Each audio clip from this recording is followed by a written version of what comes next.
People have been asking a very important question. Should we build up the characters necessary to unlock the best buddies?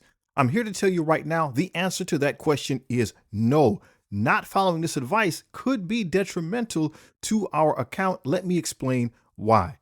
So what we have on the screen right now is our best buddies roster. And again, as we always look at these characters, they're just going to give them to you for free, provided that you meet certain requirements. There's going to be an unlock and then a gear tier 20 unlock, provided you already have the characters necessary to qualify to get those rewards. It's part of the anniversary event. It's a great gift. But if I don't already have the characters necessary to do that, should I invest in those characters? Well, again, the answer has to be up to you, but we want to consider this very important information. Generally speaking, in the way the economy works in the game right now, you only get enough resources to build 5 characters. So if I'm investing that in older characters in order to unlock these guys, I'm potentially taking away from what's coming out in the future. And that is very, very important. We got to think about what we know and what we don't know. We know that the best buddies somehow are going to be useful in the next coming up Age of Fear. We don't know the details of that, but they've been stated that this team is somehow going to be used in that age. In addition, it looks like each of the characters are going to get a rework of some sort. So we have Spider-Man here. I love Spider-Man. He's a great character. It seems that he's going to be reworked. He's going to be used again. But what team is he going to be on? We don't know. When is that rework going to take effect? We don't know. What is he going to be used for? Again, we don't know. So we want to be very, very careful about this because we're not sure what exactly effect we're going to be having on our account down the line. It's very important because we need to think about what indeed is coming up in the future.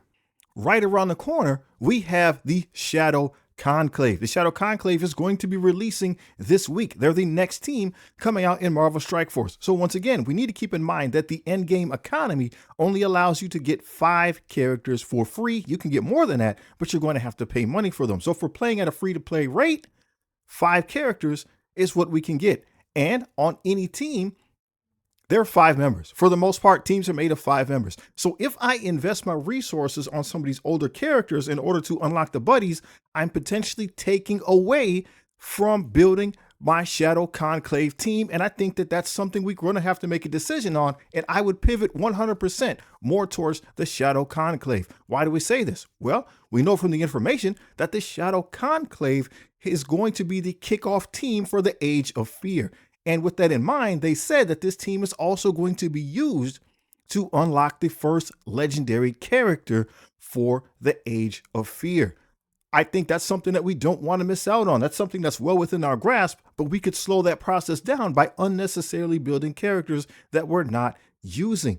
History also gives us a good idea of what it is we're looking at. So, for example, we're looking at right now the Galactic Council team. And the Galactic Council is made up of the legendary characters from the previous age, from the Age of Annihilus. We have Blastar, Quasar, and Thunderstrike.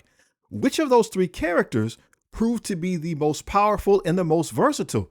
It was undoubtedly Quasar. Quasar was the first of those legendary characters, and it seems the way history is showing us, the first of the new legendary characters for the age is typically the most powerful. They're the most versatile. They're the one you want. If you can only get one, they're the one that you want. If we then go backwards and think about the Age of X, what legendary characters did we get during that time? Well, we got the Shadow King. Shadow King, once again, very good character, very strong. We actually did find some ways to use him in other ways outside of his team, but he's kind of locked to his team, which is the Astral team. But if you compare that with the first legendary character in that series, it was Old Man Logan. And Old Man Logan, although numbers wise, he might not be stronger, he definitely is much more versatile. We definitely saw the damage that he could do, and we could use him in a multiple variety of areas and in multiple game modes. So between those 2 characters, I think we would agree that Old Man Logan, the first legendary of that series, was a much better and more versatile character. Now, this connection is a little bit more harder to prove, but we got to keep in mind that the Shadow Conclave will be, again, the first team coming out in the Age of Fear. And if we, again, go backwards in time and think, well, what was the first team that came out in the previous age, in the Age of X? That team is the Vigilante team, and it's still potent even to this day.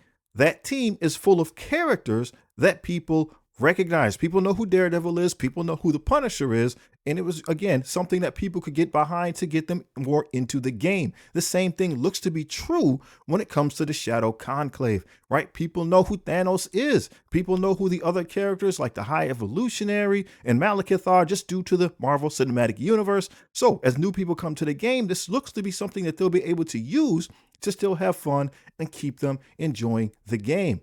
Now let's keep in mind, I'm not saying not to go ahead and take what the game gives you. If you already have members that qualify, make sure that you unlock those best buddies, right? They're giving you a free unlock, and then they're going to give you a free gear tier 20 unlock. So if you're already in a position to qualify for that, yes, absolutely take advantage of it. And keep in mind, we don't need to answer now. We see that there is a timer on the Pandemonium event. At the time of this recording, we have 24 days to figure out if we should be leaning into this or not.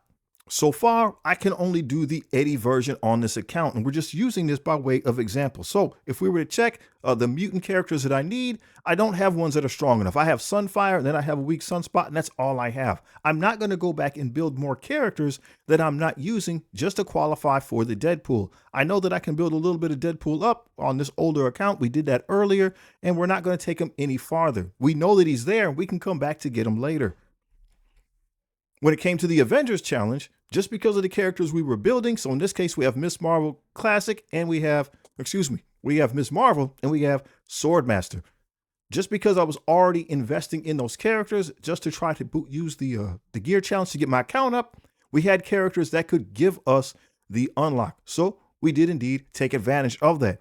And when it comes to the Spider-Man challenge, maybe something similar is going to happen. We have Spider-Man Miles Morales, and we have Silver Sable built to a little degree. If they're enough to get the unlock, then I'm just going to go with that. But I'm not going to build more characters that I wasn't already using to make sure that I get the unlock. I have time, if it's possible, to pivot back later. But what I want to make sure I do is set myself up for success to make sure that I can get my Shadow Conclave up and running. If you're in the free-to-play category, the way we typically do that is by using power cores. Now you see right now I have 9,000 power cores. I don't know, right, if the economy is going to allow me to keep up at that pace. Those of us who are part of the free-to-play community can leverage what we have to try to accelerate the unlocks. That's what I like to do. That's how I play the game, and we do it by using power cores. You see I have over 9,000. I try to keep 5,000 in the bank at all times. Now, since I'm not at maximum level on this account,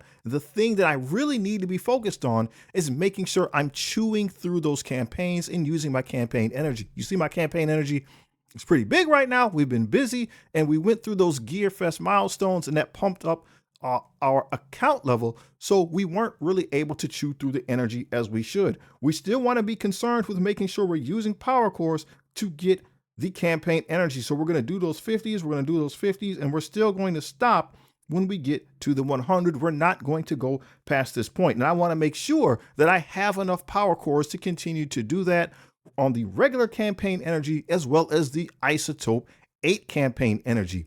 That needs to be my priority. So I always want to keep that 5,000 power cores in reserve to understand if I'm able to keep up with that or not. If I'm able to stay over that number, then we want to come over here to the main screen orbs, and you see we have Speedball there in that kinetic overdrive orb, 675 power cores. I'm going to buy one of those a day for the new characters. So when the High Evolutionary comes out in the Shadow Conclave, I'm going to buy one of those orbs a day as long as I'm over that 5,000 core mark. We're just trying to accelerate the pace that we get the unlock. And we're going to try to do that to just keep at the front of the spear and keep trying to build the newest team as they come out.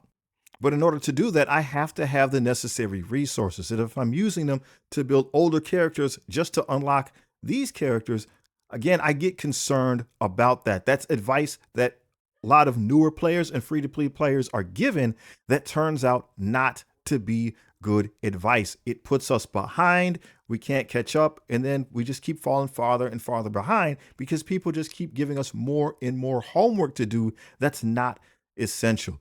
So in this case, what I'm going to do is just take whatever I can get for free, and then I'm going to focus on trying to get to the front of the line, in this case, getting the Shadow Conclave.